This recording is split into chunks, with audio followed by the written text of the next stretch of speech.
shitty sila. And parang I'm talking about myself, no? Grabe ang oily ko. Ito yung ayoko sa sunscreen ng Lux Organics. Ito yung sunscreen na to. Kasi ang thick ng formula niya, tas ang oily niya for me.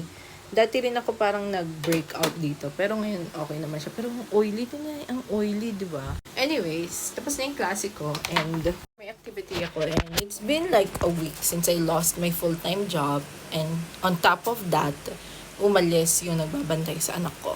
So with our helpers, we pay them weekly. Sabi ko ngayon, so na-survive ko naman yung isang linggo na walang katulong. And I'm able to get some work done pa din naman with my freelance clients. So I love the type of freelancing that I do kasi hawak ko yung oras ko. At kahit hindi ako mag-work full-time or magpuyat, mag-spend 8 hours a day, I get to hit the income goal na gusto ko per week.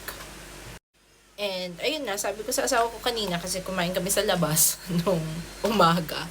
So, sabi ko, tinanong niya kasi ako, sa tingin mo kaya mo na magtrabaho? Kasi yung asawa ko, sometimes he works sa office. And may times na ako ang may iwan sa mga bata. And he asked me, can you do it? Kaya mo ba na ganito? Na walang katulong, wag na lang mag-hire. Kasi I tried to replace yung katulong namin. Pero ayaw na magtrabaho ng mga tao ngayon. Kung may option na wag nang magtrabaho tapos kumita ng pera, ayun na yung gusto ng mga tao, di ba? At kasi gustuhin mo pang pahirapan yung sarili mo. Eh kung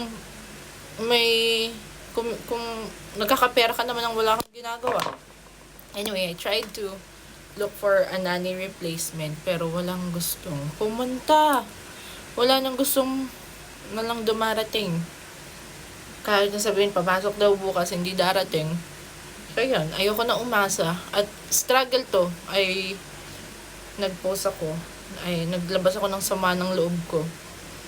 Kasi sometimes, kaya I understand yung mga employers why they sometimes would wanna work with who is trainable, who, alam mo yung hindi pa masyadong advanced sa skills. Kasi sometimes, yung may mga experience na at alam nila na madali silang makahanap ng trabaho, shitty sila.